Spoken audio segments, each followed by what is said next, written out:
It was back in 1942, I was a member of a good platoon. While few Americans opposed the Vietnam War when the United States first got involved in 1950, problems with the war appeared, sparking dissent. Some young men disagreed with the draft card because they did not want to be forced to fight for a country with questionable morality. More people gradually became against the war, upset by the use of chemical weapons and torture. The defoliants used by the American military to destroy the Vietnamese crops included their environment. Additionally, the American soldiers were also hurt by the chemicals such as Agent Orange and napalm. Soldiers questioned the morality of the war and whether or not there was a point in continuing to fight because they had to hurt villagers and destroy villages, without seeing any real signs of progress.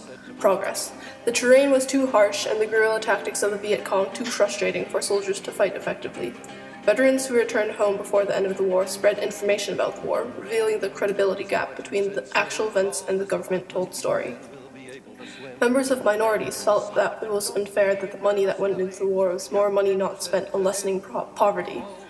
Protesters, most of which were college students, organized to form groups, such as the Student Peace Union, the SPU, and later the Students for a Democratic Society, the SDS. In the height of protests in 1969, over 50% of Americans were against the war. Music was a significant part of the protest movement, uniting and inspiring people in their opposition to the war. In 1964, even when protest songs were banned from radio stations, people continued to speak out. The songs evoked courage and anger in people, reminding them of the tragedies that occurred because of the war. Where Have All the Flowers Gone? By Paul, Peter, and Mary was written in 1962. The lyrics of the song portray how war in general is a tragic cycle. Waist Deep in the Big Muddy was written by Pete Seeger in 1967 and was meant to point out the misjudgments made by President Lyndon B. Johnson, especially in his escalation policy that led to an immoral and insurmountable war the U.S. was destined to lose. In the beginning of the war, after President Dwight D. Eisenhower sent money to South Vietnam, President John F. Kennedy started sending in small amounts of troops to Vietnam. Once the troops were asked to attack, the war was then escalated. After President Kennedy was assassinated, President Johnson commanded the troops to take action in Vietnam and gradually started sending more men in. The song references Johnson as the Big Fool, telling the soldiers to push on even though they were already knee-deep into the war. The dry ground the song mentions implicates safety from the river that has already come up to their knees. The realistic significance of the dry ground is safety for the troops and bringing them back home. The Big Muddy has now reached the men's waist, and the Big Fool is telling the troops to push on. As the U.S. slowly lost control of the Vietnam War, President Johnson continued to tell the men to keep fighting, and continued to gradually send more and more soldiers into the battle. The sergeant who is actually fighting in the war begs for his captain to withdraw again, saying, "Sir, with all this equipment, no man will be able to swim." The equipment the song is referring to is most likely the heavy weapons and the heavy hearts the men are carrying throughout the war. The conditions and the atrocities of the war were dragging the men down, and they were sinking deeper and deeper into the depths of an insurmountable war, while Johnson was ordering them to push on. The moon eventually clouds over in the song, symbolizing the soldiers' hope that has now disappeared. Once that hope is gone, the captain dies in the song, forcing the sergeant to take over and drag the troops out of the Big Muddy and to safety. The captain, President Johnson, was found by the men in quicksand because he underestimated how deep the water was.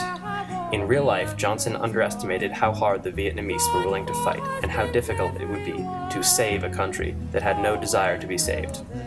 The song then progresses to a soldier who is no longer in combat, but is experiencing the same pains and tragedies all over again when he is reading the newspaper. The song concludes then, stating that the tall man, President Johnson, will be over his head, and he is still shouting to push on. Big Muddy is most likely the more effective song out of the two, because it targets a more specific problem about Vietnam, while Flowers is more general.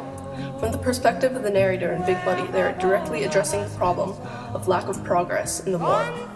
The war is seen from a soldier's point of view, who is lamenting Johnson's decisions.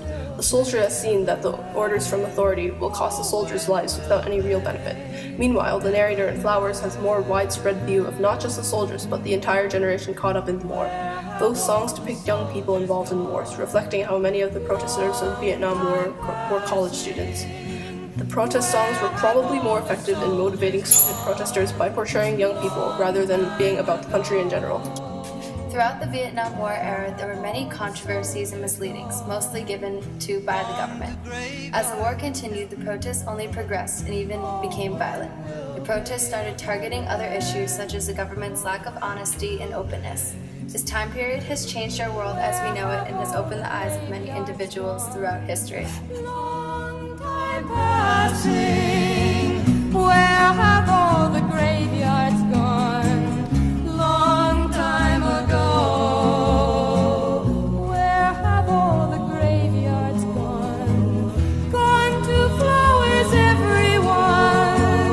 Oh, when will they ever learn? Oh, when will they ever learn?